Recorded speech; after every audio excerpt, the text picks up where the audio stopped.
All right. Hello. Welcome, everybody. Welcome to the Rock and Roll Hall of Fame virtual event. We're so excited to be with you today. My name is Jason Hanley. I'm Andy Leach. And we are here for a fantastic event with none other than Rock and Roll Hall of Fame inductee Bill Bruford, inducted, of course, with the band Yes. And we're going to be having a great conversation with Bill today. You know, Bill Bruford is one of the all-time great drummers, often voted on the top list of all-time drummers, not only for his work with Yes, but for a number of other groups, including King Crimson, UK, played with Genesis, his own bands, Bruford and Earthworks, and a number of other artists he's worked with over the years. In fact, just out recently is this fantastic new career retrospective, Bill Bruford, Making a Song and Dance. It's a complete career retrospective, 6 CDs with a book inside. And we're going to be talking about a lot of the music from this and thinking about Bill's career. He's done a lot of different things using technology, thinking about how he works differently with different groups, whether it's a group he's in or a special guest he's taking part in. And we're going to have a sort of talk about that career and how he functioned in different groups at different times. By the way, this isn't the first time we've talked with Bill. He was actually here at the museum a number of years ago, and I got to sit down with him in a Hall of Fame series, mainly focusing on the music of Yes and King Crimson at that time. But Andy, when Bill was here then, we talked to him about donating some of his collection of papers and photos, documents to our library and archive. So we've got this great collection of Bill's. Yeah, that's right. So we were fortunate to be able to bring Bill over to our library and archives, which is a couple miles from our museum here in Cleveland. And we're going to talk about some of the rich and extensive collection that he donated about a year and a half ago, which covers, again, his whole career from the beginning through, all the way through the early 2000s, documenting his whole lifelong career as a drummer, composer, band leader. And we'll get into some examples and even show some of that today. That'll be cool. Great to see some of that here in the program today, but also for anybody who's interested can come and make an appointment at the library and archive and actually dig into Bill's collection, right? Yeah, absolutely. And I think we can put a link below to our library and archives and to the finding aid for this collection so people can dig in more and make an appointment and come see it. We'll also be, of course, referencing Bill's great autobiography, Bill Bruford, The Autobiography, a great book, of course, covering a lot of his work and talking about creativity. We should also mention Bill is also a PhD, and not one that he received as an honorary doctorate, but actually an earned PhD for his work in music as well. So with no other ado, let's welcome the one and only Bill Bruford. Good afternoon or good morning, depending on where you are on the planet. That's right, exactly. Good to see you, Bill. Great to see you guys, Jason and Andy. It's great to see you. And I'm calling you from, I'm in England. Yeah, thank you so much for connecting in with us. It's one of the sort of silver linings of the pandemic is the technology has really gotten improved so that we can have a really good conversation with you over in England and us here in the U.S. Yeah, absolutely. Good to see you. Well, thank you so much for joining us, Bill. As we said, you've been a great friend to the museum. Both Andy and I are longtime fans of your music, the incredible way throughout your career. I think you've mixed different sounds and styles, whether it's progressive rock, straight up rock and roll, sort of more symphonic sounding stuff, jazz. You've really thought about a lot. And the one thing I appreciate too and want to talk with you about today is I think as an artist, you're somebody who's really thought about the creative process a lot. Even within the box set that just came out, we'll kind of use some of the categories you have on the discs there to guide our conversation today. But this idea of working as a collaborator with other musicians, being a leader in a group, sort of as a composer, being a special guest on somebody else's music, and an improviser. What does it mean to improvise in music? And maybe before we launch into some of those areas and some tunes in that, I just want to open up by asking you, what is it about your life and career that made you think about this idea of creativity so much? You really seem to be a musician who's very aware of what he's doing with groups. Good question. But I think I only came to the idea of creativity really late on. I mean, musicians don't sit around talking about creativity saying, gee, we were creative tonight. Right. They don't really do that. I'm sure the great artists of the past didn't do that one way or another. But later on in life, I started to question what it was I was doing and why was I doing it. and got more and more interested in that aspect, the psychological aspect of performance, if you like. Why musicians do the things they do. Is there anything creative about it? If there is something creative about it, how does that affect their performance, or how does it influence their performance? And is there any of that would help musicians if we investigated that and try to find out what musicians want and what they do? And part of the box set really is arranged in these four contexts, really, of performing with musicians. So you're performing with others, collaboratively. For example, Yes and King Crimson. You might be performing as a leader. It's your own thing. You can do what you want, as in my own band, Bruford or Earthworks. You could be performing for a leader, of course, where you're getting a whole bunch of directions. And what you're playing isn't necessarily what you would have first thought, but it's what the leader wants. And finally, you could be performing without a leader at all, and you'd be improvising quite possibly. So there's four contexts there, which I think is a good way to hang 70 tracks around if you're talking box set. Yeah, right. And, a lot of different tracks too. I think one great thing about the box set and your career in general, Bill, is you've played with so many different groups. And I think there's an element that I can always tell it's a Bill Bruford participation event. I can hear your sound in it, but also it's so varied. Like you're able to jump into a lot of these different contexts and sort of always seem to serve the moment, right? I think so. I think that's what a musician's supposed to do. First of all, you've got to make the music work functionally. You've got to provide the right thing. And then you can get fancy a little later on if you want to change the history of drumming. You might want to not do the same thing both those things in the same tune. Some tunes are better if you want to change the history of drumming. Other tunes are better if you just keep quiet and do exactly what the music requires. I think you mentioned either maybe it's in the liner notes of the box set. Just at some points you stay out of the way of the music, right? I think you have to in some cases. Getting out of the way of the music is definitely part of it. It's the music doesn't exist for you. You exist for the music. So it's not a place for you to show off in. It's a place where you're trying to make the music work. And we were talking recently. I was talking with a friend about there's a couple of tracks on the album that I don't even play on. So I think you could call that staying out of the way of the music. Lay back, right? Way back. That's right. Yeah. Well, maybe we can start with one of those categories. Let's start with that collaborator sort of category that the first two discs hit at, because those also probably hit at some of the more, moments that you're working with a lot of other musicians. And let's start with the band Yes. Of course, fantastic group. You're inducted into the Rock and Roll Hall of Fame as a member of Yes. Along, we should mention, with another great drummer, Alan White, who just passed recently. Indeed. So sorry to hear that. Yes. You talk about one of the songs that you played on is Heart of the Sunrise by Yes from 1971, off of Fragile, of course. I think one of my favorite songs, that bass intro kind of solo from Chris Squire, is just fantastic. But that song has so much going on in it. And you mentioned even in the liner notes of the box set that for you, that was sort of a moment where Yes started to come together, this idea of collaboration, that you guys were really clicking at that time. Can you talk a little bit about that? Yeah, absolutely. The members of the band, when it started, were from very different backgrounds. And so, first of all, you're going to try to find out what music means to you. This wasn't a rock band all from the same street in the Midlands of England, or a bunch of guys from I don't know, Asbury Park, New Jersey or something, who were all mates. We were all from different places altogether. And so we all had different ideas of what even music meant to us all. And so for a while we were a covers band, and which I think is an honorable thing to be. I like being in a covers band. I think playing standard songs allows you to decorate or adorn the music with your own style and characteristic. So we were a covers band for a while, and then we got better at that, and we thought, wow, this section's great. Let's double the length of this section and play it backwards, and then, we'll have fun with that, et cetera, et cetera. And our variations on the standard song that everybody knew became more and more elaborate. Right.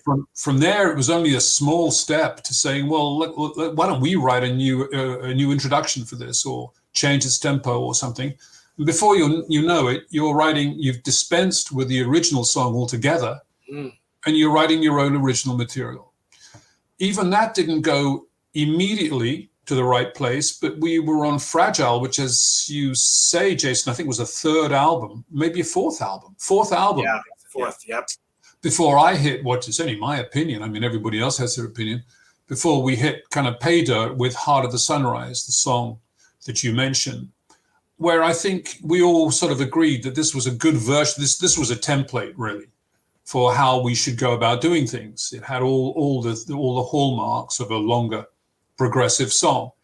And so we liked that, and that was really good. And out of that, on a similar basis, really, from that template came Close to the Edge, which was the last record I made with the band, and then I changed to another band after that. But Heart of the Sunrise remains a very strong piece of music for me personally and emotionally. And I even wrote a bit of it too, so I was encouraged to do that. Right. And of course, on Fragile, each of you guys were trying different things in writing. And I think you're right, Close to the Edge really is many people talk about that as being, probably one of the best Yes albums of all time, because it's a elaborate, record with only a handful of pieces on it, and all intricately worked out by you guys. Indeed so. They were great days, and I loved the band very much. And I didn't leave the band because I didn't like it. I loved the band because I almost loved it too much and had to go and do something else. Right. Yeah. In fact, maybe if we can pull up one of the images from Bill's collection, we have this is from one of his scrapbooks. And my word! Which really several scrapbooks that cover his entire 40-year career meticulously and in a very well organized way. But here's an example of some clippings from there, and here we even see Alan White joining Yes and Bill leaving Yes to join Crimson.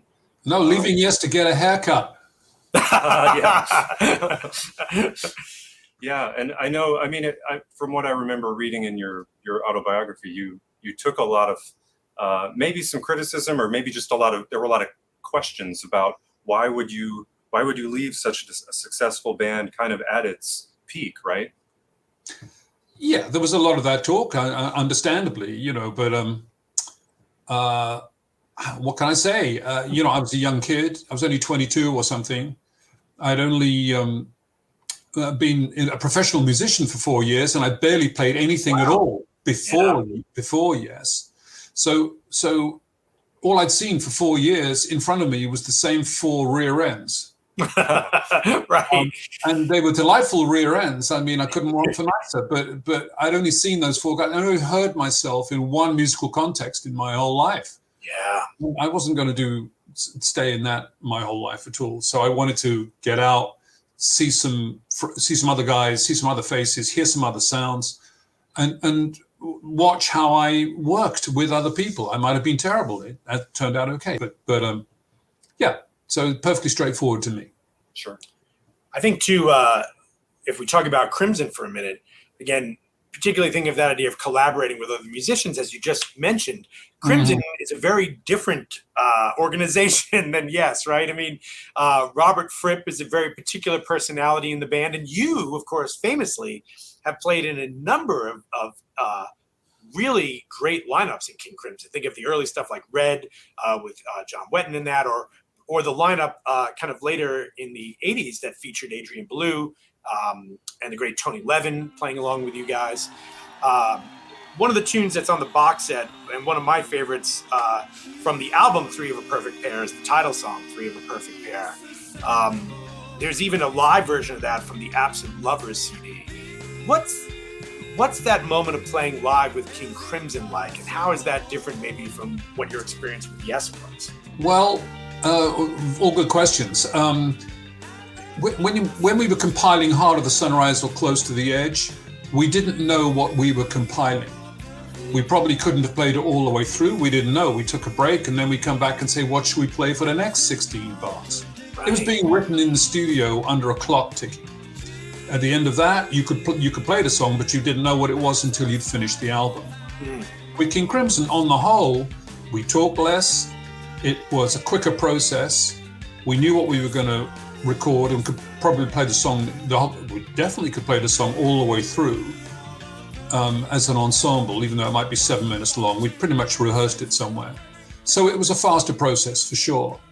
And after a few nights on the road or a few weeks on the road, you've got it completely under your sticks, as it were. And Three of a Perfect Pair, I think, was probably a year old by the time of this recording. We probably wrote it in 83, recorded in 84. Yeah. But this recording didn't appear until many years later. 1998, I think it came out. Yeah. 98, okay, 1998. So there you have a funny disconnect, really, between some work that you did 15 years earlier that suddenly crops up and you think, yeah, that sounds good. And to me, sometimes the live version is better than the studio version. I don't know why. Do you think that is? What's that element for you? Let's call it an audience. Yeah. I mean, it could be that. Of course, there's an audience in the studio too, which is your other colleagues and the recording engineer and the tea lady. Right. They're all there as well. But there's something about a live in the moment, which is great. And I think this is the best version of Three of a Perfect Pair there is. But again, these are my opinions only. You could ask anybody else in King Crimson and they'd have a different answer. Right. I think that I like that phrase you said, like after a couple nights, you've got it under your sticks, right? Like, you know, the mechanics of what the tune is then. Yeah. Does that open up space for you to then find that little way you can maybe play it a little different and add more feeling to it or something? Yeah, totally. You come to trust your legs and arms are going to go in the right place. Right. So that bit's taken care of. So you can listen more. Psychologically, I'd often put my head and my ears out in the back of the room, look down on the band and say, is this thing swinging or not? Are we out here? Where are we out? How can I make this better? But all that can be considered and is running in the back of your head, even while your legs and arms are doing the right thing, because you've trained them up to do that. It's fun. I recommend trying live playing. It's scary. Absolutely, right. Yeah, and it's one of the reasons I would recommend this box set is so that people can hear a lot of songs they've heard on these original recorded versions that we've all gotten used to, but to hear them, you know, in these kind of new contexts. And I think you even mentioned in the liner notes, I think, that sometimes it's better the longer it's been since the original, the longer that time elapses, the better, because you have more learning. Yeah, I think that's right. And it's this box set is not a greatest hits. You know, this is not the most popular versions of these things necessarily. Right. They're the ones that I'm intrigued by and I feel proud of, and I want to put them on a box set. So it's a highly personal view of what it is that I've done. And somebody else, you know, if you gave it to a record company guy, they'd probably pick, you know, the most famous versions of everything. These are not necessarily the most famous versions. Yeah, I think that's what makes it actually more interesting is finding some real gems in here, or some things that you've picked that maybe I thought, wow, that's an interesting choice. You know. Good. Yes, indeed. There's a line in your book where you say something like, life and music are both dirty and imperfect. And I wonder if you think maybe the live performance is more like life than studio recording. There's an aspect of perfection required in studios, and often it's sonic perfection. So, you know, the drummer is hauled in and said, well, you know, you're 3 milliseconds late on the bass drum. You know, and that may be true, but music is from its very roots, it is an imperfection, sonic imperfection, artistic imperfection. It's a clash of things going on all the time, which can be a very sweet clash if you know how to do it and how to create that.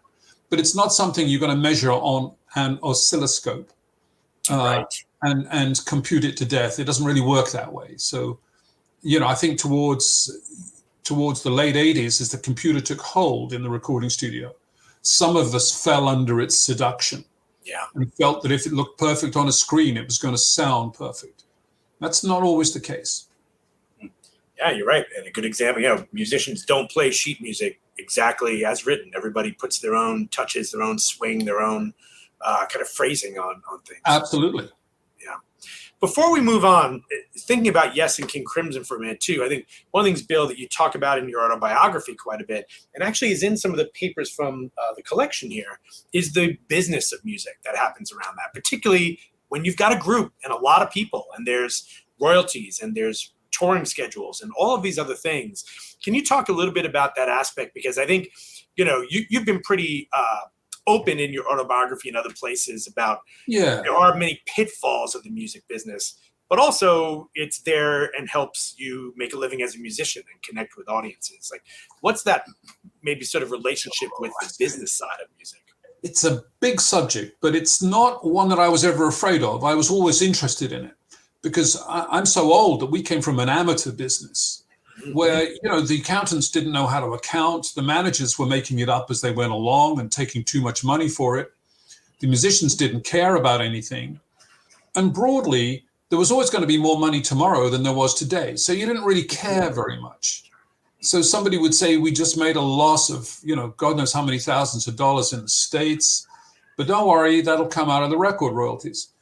And the listener, I don't think, realizes that he gets the music he pays for in a way, right. that we can only do so much if there's some money there. If there isn't any money, it's very hard to operate. Right. And musicians need to eat, and it's right. In the pre-digital days, it was very important to try to get the money right and have a good manager and a good accountant. And basically, we got better at it as we went on. But most of the British bands I was associated with ran at a loss for many years. Mm-hmm. They ran, so every time they went out to play, you might get a fee of $500 or something, but it cost you $800 to do the gig. Wow, right. So, we would be digging a hole forever into deeper and deeper debt. There weren't really any investors. What you needed was a hit record. So right before that first song you mentioned, Heart of the Sunrise, I can remember a meeting, probably 6 months before that, where we were down to our last $50. Wow. I mean, the whole Yes idea, the whole edifice that became a very famous band was hanging by a thread of, $50, and we would have been history. So, and we have in your very organized, meticulously collected collection, we have examples, and we don't have to dig into the details of this, but here's right. One example here, just showing sort of the financial state of things at the end of 1971 in great detail. And we don't have to, like I said, we don't have to read every line here, but suffice it to say, there are multiple documents kind of outlining this from that era, and it's fascinating. Yeah, and the most important thing is there ain't no money in the bank. We're running at a loss there. Yeah, yes. Which you can see from this document. Exactly, right? Exactly. Yeah, and aren't the sums pitifully small? These are British pounds, so I can't do a conversion for you, but these are relatively small sums of money, Yeah. But if you don't have any money, you don't have any money for the van, you ain't going to the gig. So that's right. Trying to stay in business, and it was a real skill. Yeah, there's another great document that I'm going to queue up here that it's a bit later, but it's what's interesting is, of course, you left Yes in 1972, but you're obviously still tied financially to that group forever, right? So here in 97, you're still having to chase down royalties, Yeah, sure. Were due to you, right? Sure. The music business is a bit like Hotel California. You can tell people you've checked out, but you can never leave. It's, it's always on your desk. I could sit down today and find $500 that somebody owes me somewhere if I could be bothered. It's because it's such a complicated accountancy trick. Yeah. Collecting tiny sums of money from all over the world, from an Argentinian jukebox, through a Peruvian promoter, back to an European collection agency, to my house. That's a long way. Yeah, and of course, every time someone takes a slice out of that, so your $10 it started with ends up at 50 cents for me. But that's okay. Go ahead. Sorry. No, I'm just finishing to say it's a very, very intricate business. Right. And I mean, in your collection, because we have it here, we can see how much you're having to sort of chase down these payments. But I wonder, were you better at doing that than the average rock musician of the day, or do you think was everyone having to do this? Well, everybody had, everybody had to do it. Not everybody did. Okay. I mean, depending on your psychology, you could either accept what you're given and hope for the best, or you could say, but this isn't anywhere close to the right kind of number it should be, which is what it came down to. And some had more or less interest. Sometimes the managers were better or worse. They were generally well-meaning, but sometimes hopeless. Generally speaking, the promoters we played for were always very good. And you'll know now that in the United States, actually, the top guys that we played for in the 1970s are still the top guys today. Right. And the reason for that is they're damn good at it, and they never screwed anybody over, which is really good. So we kept our eyes on these things very much. Yeah. Well, I think let's move on to the next category that you used in the box set to organize the career, and that's the composing leader. So this is a kind of role where you're actually acting as the composer, leading a group. And here we've got examples of your bands that you had. We'll start with the band Bruford, which you did a number of albums with. And I picked a tune here to ask you about, Bill, that you mentioned there's some things on the box set that technically you don't even play on, and this is one of them, which is Palewell Park, which is off of Gradually Going Tornado from 1981. Yeah. You've got pianist Dave Stewart and bass player Jeff Berlin playing a gorgeous tune. You're not playing drums, but this is you as a composer and band leader, right? It is indeed. Yeah. I think at an early age, we all realized that the guy who wrote the song was an important guy. Didn't quite figure out why, but it's the reason Mick Jagger got in the Rolls Royce and Charlie Watts got in the van at the back. Right. Very true. The royalties associated with the songwriting, right? The royalties associated with a songwriter, absolutely. So pretty soon you realize that that's going to be half of your income, or it can be. So that gets really important. And I got a little bit better at it. And this song, Palewell Park, very nostalgic for me. Palewell Park was the park around the corner from my house in London, and where Dave Stewart and I played football, among other things. And we're kids. It was a kind of nanny baby factory, where we all had our early kids, babies and so forth. And Palewell Park, I spent many sunny evenings in. It was a lovely, lovely green spot in London. London has many green spots.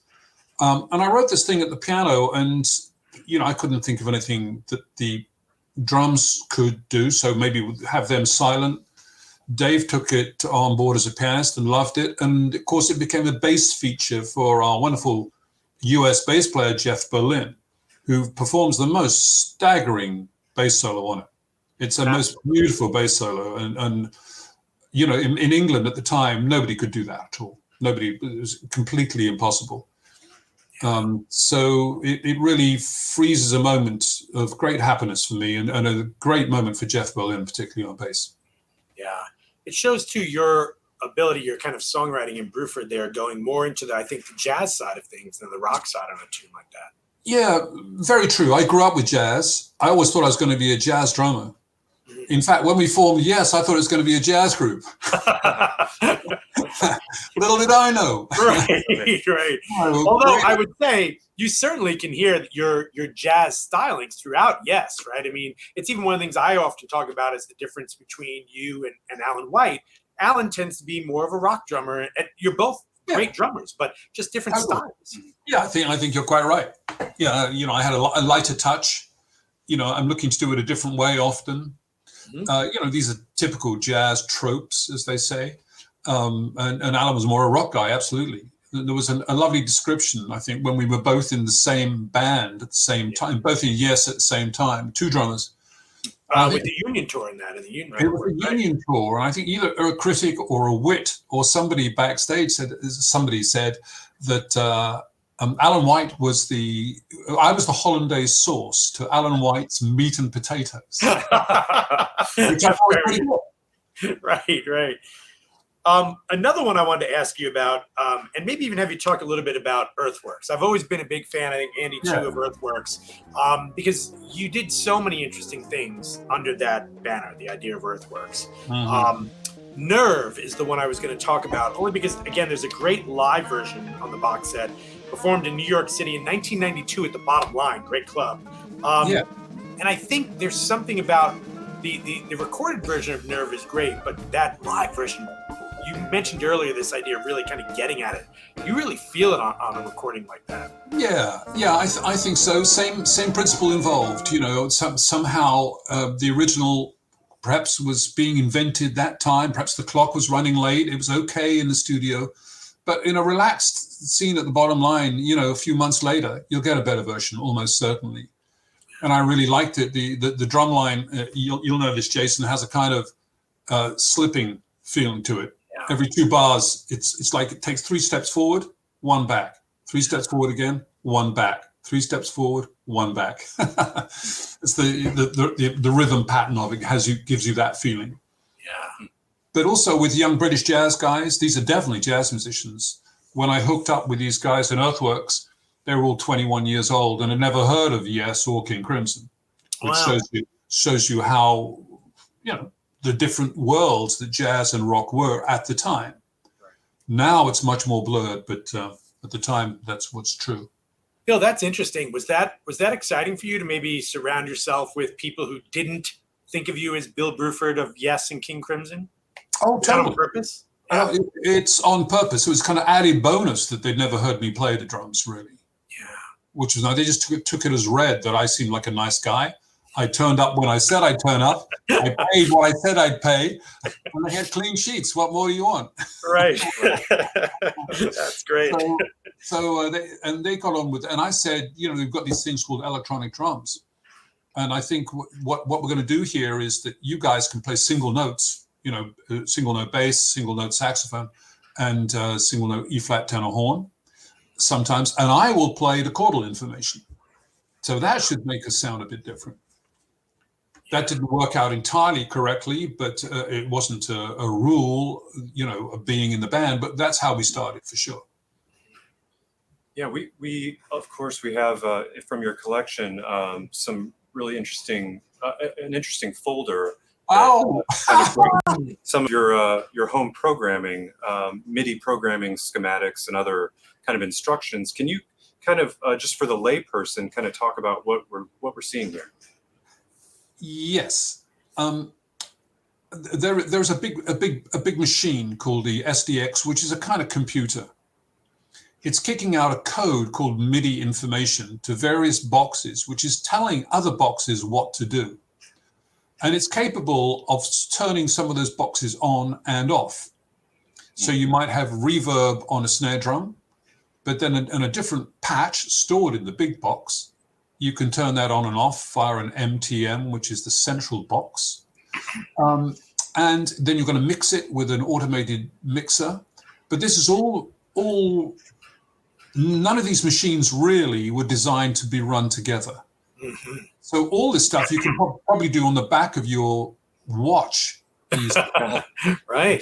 But in my day, you had to, if you wanted a pitch, see in the top right, it says DX22, that's a Yamaha keyboard. Yeah, right. So the bottom left, the big box SDX is sending information to a Yamaha keyboard saying, play this note. And there are various foot pedals and so forth to put it on, take it off. So, you know, it's quite hard to assemble all this at the time, and you need to spend a bit of some time thinking about it. And you might need a guy who's better at electronics than you are, and I was no good at that at all. All I wanted to do was play some tunes on the drums. But that's an interesting point too, Bill. I mean, there's 2 pieces about it. It's looking at the diagram. You need a diagram like this for your stage plot to make sure each night this gets set up right. But it does allow you to kind of, as you say, play some tunes on the drums, because you're very famous for a lot of the stuff, particularly in Earthworks, I think, of pushing what the drummer, in quotes, I guess, is even doing in the band, right? Indeed. Indeed, and these days everybody's fancy, very, very fancy and very slick, and they all have hybrid electronic and acoustic sets. You know, so I'm sure if you're 15, you know all this stuff anyway. and your electronic set from one of the big manufacturers will do a lot of this for you. And you probably have a laptop running at the same time. But all this is recent information, of course. And in my day, it was a dirty job that somebody had to do, and Bruford took it on. I mean, I know that this early Simmons drums were kind of known for being unreliable and maybe difficult to work with, but I would think they sparked creativity in a way that you wouldn't have experienced otherwise, right? Oh, well, that's very true, and it's, for me, ever the case that you give a musician a piece of new musical, a new music instrument of some sort, a new piece of musical kit, and you say to the musician, "It does this," and the first thing the musician always says back to the manufacturer is, "But what if it did this?" Right. What the manufacturer hasn't allowed for. So. Musicians are always doing that. Why? Because they want to be creative. They are creative. They say, well, it would be great if I could my Simmons SDX, I could marry that to a Yamaha DX22, etc., etc. And then everybody scratches their heads and say, oh, no, you can't do that. That'll never work. But eventually it does. And that goes on in all levels of scientific work, of course, and in music just as much in music. Well, Bill, the next category on the box set is the idea of the special guest, which is essentially, as you describe it, of when you get invited for whatever reason, hopefully for your musicianship, to sit in with somebody else. And there's a couple here I want to mention because I think, well, I guess my guess is your role was maybe different in each of these. One is Chris Squire's awesome solo record, Fish Out of Water, from 1975, which I think chronologically is after you've left Yes at that point. Correct. And the great tune Silently Falling. I think there's a very cool push and pull between the drums and the bass throughout that, all the way into the kind of final build-up jam in there. Yeah, I'm often asked what was the relationship between the bass and the drums, and is it more intimate than anybody else in the band? And I've never really found it like that. I'm not playing so much with the bass players, I'm playing with Chris Squire. Yeah, right. It's a slightly subtle difference. I'm playing with a human being rather than the instrument that he plays. And there's something in that particular track that I like a lot. You describe it as a push-pull. Maybe I'm a bit behind him in the track, but it's something that gives it this heavy, unwinding feeling that I really like a lot. And of course, a couple of years before that, I've been performing with him on an entirely collaborative, equal level.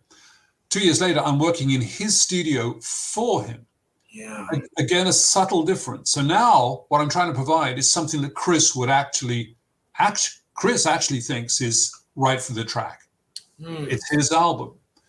And these are relatively subtle things that maybe our listeners are not interested in, but it changes what you do completely.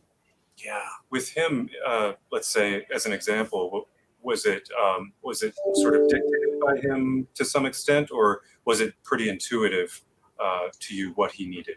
I would try things, try what I thought was right, like you usually do, like most drummers do. You start with what you think. There's nothing written on paper. You start with what you think is right and appropriate, and you do that until you're stopped. And somebody says, no, I don't want it there. I want it on a different cymbal, or I want it faster or slower or upside down, something like that. So he was fun to work with. It was great. He was always late to the studio, but aside from that. Famously so, I think, right? Yeah. Another one that you have on here, I think, that connects, if Chris Squire connects back to your time with Yes, you end up working with Al Di Meola, the great jazz fusion guitar player, one of my favorites. The song Calliope off his album Scenario from 1983. It's basically the King Crimson rhythm section now. It's you and Tony Levin playing with Al Di Meola. How did that come about, and what was that like for the two of you to kind of sit in and play with Al? Oh, well, I'll go anywhere where Tony is playing. It's very easy. He never tells me what to play ever, barely ever makes a suggestion. I've tried writing parts out for Tony. That's not a great idea either. It's really a whole lot better if you just let Tony do it, and for obvious good reasons. So we were called, obviously Al's people somehow got in touch with our people, I don't know. And next thing I know, we were in Denver, Colorado, at Bearsville. What was it? Not Bearsville. I forgot what the name of the studio is there. And Al DiMiolo is another guy who's wonderful, but also late. He's another guy who's late to the studio. But that's all right, Al. I don't mind. And we did a nice piece. It was great. Yeah, thoroughly enjoyed it. That's a great story I believe in your autobiography. You sort of talk about how Al's late, maybe it was a few hours or something, and then Tony was about to leave, and there was a part that Tony just nailed in one take or something like that. It's a great story. Yeah, it was. It's a real art. He threw down a fairly improvised thing, you would have thought, with all kinds of pushes and little fills and so forth. And then just as he was leaving, he was required to double that. Exactly. So I said, okay, well, work your way out of that, Tony, because you can't possibly remember what you did there. We're going to have to do several drop-ins. This is going to take an hour or two. I'll see you in an hour or two, okay? Damn me if he doesn't double it exactly, with all. And that is, I've been privileged to be around some serious musicianship in my day. And that's musicianship, a guy who can remember exactly where that finger went at that time. Crazy. And so that was a great moment. Yeah. You've worked with a lot of great guitar players. Another one where you're a special guest is with Kazumi Watanabe, and a song you wrote for his album Spice of Life 2, which I think you also played on Spice of Life 1, the original. I did. But you wrote a tune for him called Small Wonder. And what a great Japanese guitar player Kazumi is. What was that like? He was the Japanese guitar star in the 80s and 90s. He was their Eric Clapton, their Al DiMeola, their Steve Howe, Alan Holdsworth, all rolled into one. He could do fantastic impressions of all those great guitarists. Wow. And while he was doing you an impression of Alan Holdsworth, he would look like Alan Holdsworth at the same time. He would adopt the same bodily style. Yeah. Somehow he became Alan Holdsworth, which is extraordinary, isn't it? So he was a wonderful player, and he worked with Western musicians a lot. He wanted to make his name in the States and play with a lot of top-line American guys. And also, he's sort of got the Bruford rhythm section, if you like, of Jeff Berlin and myself. Right. And Peter John Vitesse, who was on keyboards. And we had a good session. Yeah, at Swan Yard that was at, I remember somehow, in the UK. Yeah. Another example in this category of being a special guest, I admittedly had heard Roy Harper's name for many years and had just never delved into his catalog. And this actually introduced me to the HQ album, which I think is incredible. And Hallucinating Light in particular is just beautiful playing by you, Bill. Well, it's a lovely song. All I had to do was stay out of the way. Right. How did you get connected with Roy? That's a very good question. I've been in Crimson for and in 1974, Robert stopped King Crimson again, for forever, as it were. This does several times. And then there was a lull, and like most performing musicians, I'm terrified that I'll never play the drums again ever for anybody. So you jump at the first person that moves, who asks you to play, as it were. And somehow Roy was one of those people. I don't know quite why. It started as a session at Abbey Road, the famous Abbey Road studios. Chris Spedding on guitar, and an American bass player called Dave Cochran. And I forgot what the question was. How you got connected with them. Oh, well, yeah. And Roy was very well known in the UK. He's a real unsung treasure. He came up with, members of the Floyd. He was managed by the Floyd's manager. And also guys in the Zeppelin knew him pretty well. What was Zeppelin's guitarist's name? Jimmy Page. Jimmy and he knew each other very well. And they'd been on each other's records and stuff. So Roy's been very well known, and I just joined him for an album and a tour. I think too, maybe there's one of the archival pieces while we're kind of talking about some of this. Bill, you've got a great memory of working with people. You had some great gig notebooks that you kept over the years too, right? Of kind of keeping track of some of these sessions or gigs or different things that you did. Yeah, I do. I did just, I don't know why. You start doing this stuff and then somehow you realize a couple of years gone past, you better keep going. So people tend to think I know everything that everywhere I've been, and wow, look at that. This goes back very far. But I have an example from 1970, but yeah, you were really, again, I'll use the word meticulous about just tracking all the gigs you played, all the bands you played with, all the engagements, and then, really how much money you made, statistics at the end of the year about, about everything. About how much money we lost. I love the average number of gigs a week too, then compared to how much you were making on each bill. That's an important number for a musician to be aware of, right? Absolutely. And partly what got me started in all this, Andy, was that when we went round the archives, you showed me, I think it was you, showed me Hal Blaine's gig book. That's right. The wonderful Hal Blaine, and there it was, and it said, drum porterage. And for people who don't know, that means the money you pay the guy to carry your drums to the studio. $28 kind of thing for some Beach Boys gig or something like that in the studio. And I felt really very akin to Hal, because I'd obviously done something similar where you're looking at it on screen. And I thought, maybe the Hall of Fame and your archives would be interested in a more complete version of all that and more. So that's partly what gave me the idea and brings us to where we are today. Absolutely, yeah. I mean, your gig books look like art, though, and Hal's are great too. But your handwriting and your organization is admirable. Well, and the amazing thing about having that in the archive here at the Rock Hall is that, some of that stuff, Bill, you've lived it. For many people are thinking about what was your career like? What were these moments? Unless someone like yourself has a record of it, it's kind of gone. I mean, a lot of that stuff disappears. It does indeed. And never trust a musician in interview because... Right.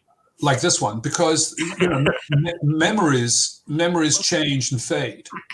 And you think, did I really say that or play that? And unless you've got some evidence which says, in this year, I made zero money, and in this year, I turned into a wealthy man, then nobody believes this. There's no reason for anybody to believe you, which is why academic research is so important, because we need someone to say, well, what's the truth here?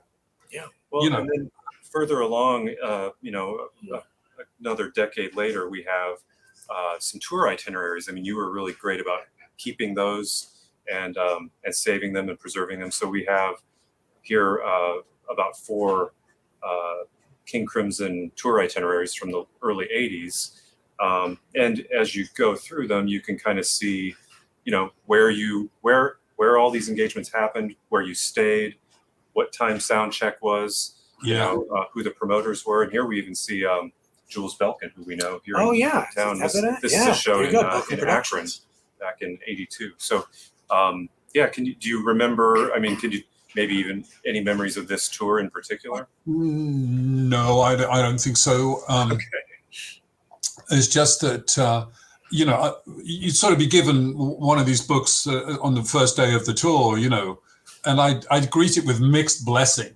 And I'd kind of go, well, how long is this going on for? I've got a young family and stuff. Yeah. And once I was given one, I mean, my American colleagues will laugh at me, but once I was given one that lasted 9 weeks.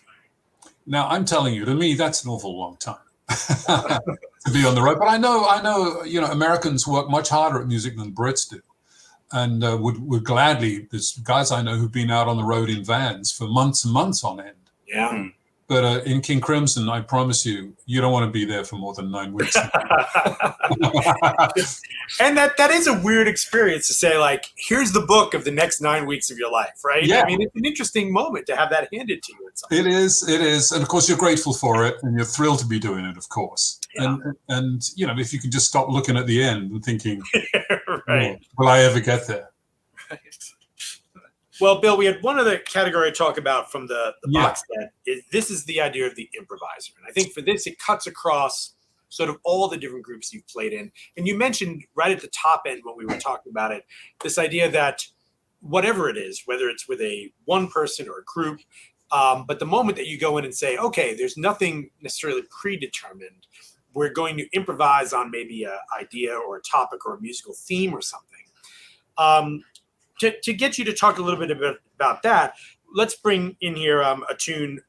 You did a number of records with Patrick Moraz, who also played in Yes for a while. And Yeah. I think played organ and keyboards on Silently Falling with you on the Chris Squire record. He actually did. That's right. Right? Yeah, great organ solo, I think. He was there. That's right. Yeah. A favorite of mine is the 1985 album Flags that you guys did. Talk about that tune, or maybe even that relationship with Patrick, of this idea of drums and keyboard and improvising. Yes. Well, I can't, Flags, the song Flags itself is not entirely improvised, but Symmetry is entirely improvised, for example. And again, along with a later colleague, Michael Borschlap, a Dutch pianist of great virtuosity, with piano and drums, they're just mutually wonderful instruments to play together, because basically I'm not going to contradict his harmony. I don't have harmony. Right. And, rhythm can be very flexible. The drum kit itself is a powerful beast, however. So I have the ability to raise and up the ante in terms of dynamics at any time I want, and remove them at any time I want. And you'll tend to find that the pianist will respond to that very easily. A lot of it is about sound and placement of sound. It's not always a pretty melody that you're looking for, although a pretty melody may be embedded in this improvisation.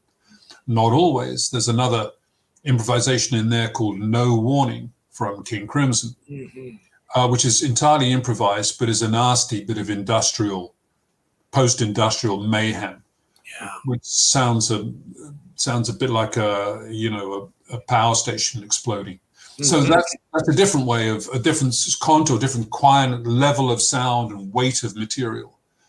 And pianists are very used to sitting at an instrument, playing on their own, and being able to start something and finish it with good form, good shape. And the drummer helps on that form and shape. And it's a wonderful way to play. But I assure you, if you're going out on stage to play for an hour and 20 in a concert hall in London, without a single prepared piece of music, and as you approach the drum stool, that can be scary, thinking, I don't know, what are we going to play? We'll find something. But it's a bit like a conversation, a bit like this. You start, I say something. We didn't know we were going to be here now in this conversation. We didn't plan it. We're kind of improvising verbally right now, and I'm making this up as I go along. And it's a wonderful way to play. So some of my favorite moments on the album, in fact, the last two tracks on the album are two of my favorites, I think. One's called Kinship with Michael Borschlap, and another is called Low Tide at Camber Sands. When you do that sort of improvisation, do you enjoy that moment of building a framework around it before you go out there, or that other experience you sort of just mentioned of we're just going to go out there and see what happens? Do you prefer one or the other at all? It's almost always the latter. Yeah. It's King Crimson used to have bolt on an improvisation at the front of the first composition it was going to do. And each musician would walk on stage, random musicians at night, every night, different every night, and play something. And then be joined by a second guy who would obviously try to take that somewhere else, and the third, and then the fourth. That order of musicians would change on a nightly basis. But apart from that, that's a contrivance, which is obviously going to affect your improvisation. Right. But I can do any number of little contrivances like that. People might say, let's go from very loud to very quiet. Right. That's the end of the instructions right there. Or let's go from very fast to very slow. End of instructions. So you can take it from very minimal information like that, or a whole ton of information. Doesn't bother me either way. One of the other pieces on that disc that I thought was great is the piece Previous Band with David Torn, another great guitar player who uses a lot of electronics and looping and different things. Talk about working with David a little bit. He did. David was a wonderful guy. He was up in Woodstock, New York. We had him also in a group called Bruford 11 Upper Extremities with David. David joined that band too, with Chris Botti, very famous trumpet player now. So I've known David for much of the late, 20 years, I suppose, from the 90s through to the noughties. And he's an excellent guitar player, very interesting man. And that particular track was to do with early electronic drums being able to play a tune. And part of, I think I probably mentioned it in the liner notes here, but there's a little bit of drum stuff goes on in the tune, kind of drum solo, if you like, where all my drums are attached to pitches. So I have four notes at I've only got 4 drums, and I've got 4 notes attached, a note attached to each of the 4 drums. And I'm able to play with that little configuration and make up little tunes as a guide to a solo. So that's a nice way of working too. We're always looking for different ways to work, different ways to make the drums sing, make them dance, making a song and dance. And Previous Man suited that really well.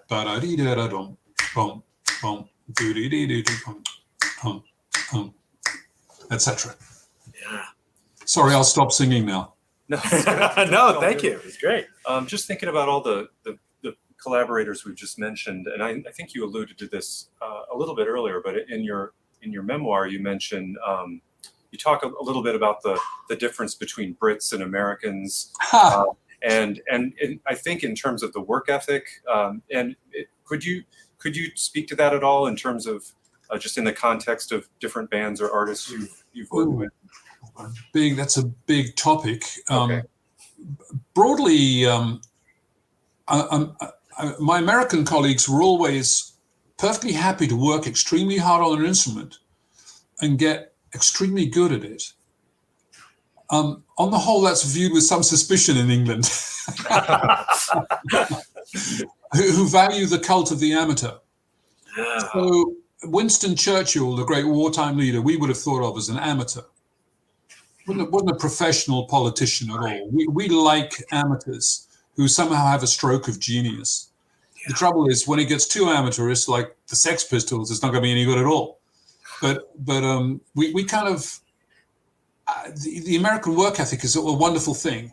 So there has been a lot of great music played in the UK by people. The Beatles were amateurs too, by people who didn't really know what they were doing and probably couldn't do anything else outside of what they did. Whereas in the States, a lot of great music a lot of not so great music is played brilliantly well. So our stuff was quite good, played not very well, and often in the States it's played very well, but it's not such a good idea. So there was that kind of thing going on. You see what I mean? What are we executing here, and what do we care? What do we care about this? Do we care that it's perfectly in time and perfectly in tune and all the rest of it? Whereas I don't mind mistakes at all. I mean, mistakes are riddled throughout this box set. Probably I could point out mistakes to you. But an American, on the whole, wouldn't appreciate a mistake of any nature. So it's a slight difference. It's a subtle one, but I think it's a fair one. Yeah. Yeah, some of that idea too might play into why I think some of the progressive rock stuff you've done has been so popular in the United States. I think fans really appreciate that sort of level of musicianship that they see in bands like Yes or Crimson or something like that. Yeah, possibly so. And also the outlandish ideas, that on the whole seem to be, the cult in the United States seem to be more, it should be like something we've already heard before. Right. Whereas in my general first 20 years I was around, it felt a bit like that. Whereas in the UK, it should be something that we've never heard before. Yeah. And that seemed to be praised more. Yeah, and you took that throughout your career, I think. I mean, in terms of, especially in terms of kind of the drum kit and changing it, preparing it in different ways, and of course the electronic stuff too, right? That's what I thought you were paying me to do. Right. I didn't realize not everybody was the same. I thought everybody wanted to imagine what it might be like tomorrow. and not everybody does, and I understand that totally. Sure. Well, Andy, we should say as we kind of wrap up here, the collection we've been talking about today is available now at the Library and Archive, right? It is. It's been processed. It's fully available, both physically, and then a good portion of it we've digitized.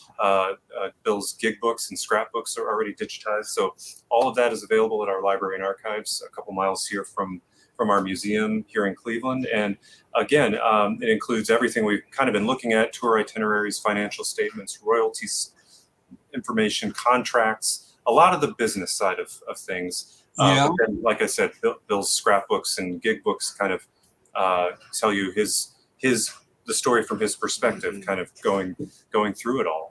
And it's a real treasure trove of information, and it's all here for not just for scholars and teachers and students, but for us to use, for educators, and for the Rock Hall, right? And for curators. That's so great. We very much appreciate your generous donation. Pleasure, guys. Well, I'm thrilled. It's going to be of some use, I think. Absolutely, no doubt. To have a detail. I mean, this is the academic, the musicologist part of me, right? Is saying that 50 years time, 100 years time, when they want to know what it was like, for a guy in the last 3 decades of the 20th century, starting as a musician, what would that look like? And there are some detail and facts which will be in your archives, which I think is great for anybody who wants to know what that was like in 100 years' time. Might not be tomorrow, but in 100 years, right. You might be interested. We hope. Mm-hmm. And you serve as a great example for other musicians who should also be thinking about preserving their own legacies. I think something in that. And we, of course, should mention again, too, Bill Bruford, Making a Song and Dance, a complete career collection. Really a lot of fun, Bill. I mentioned this to you before we even came on live here. It was just so fun listening through even the various shifts from one track to the other, sometimes from the different work you've done. Yeah. And a great book with some photos and really beautifully put together as well. So everyone can check that out. Bill Bruford, a complete career collection. And of course, so much other great music Bill has participated in over the year. We didn't even talk about UK or your time with Genesis. So much work you've done, Bill. Yeah. Well, thank you again so much for joining us. It's been a really great pleasure to talk to you today. Pleasure for me too. Good to see you guys. You too. Thanks so much, Bill.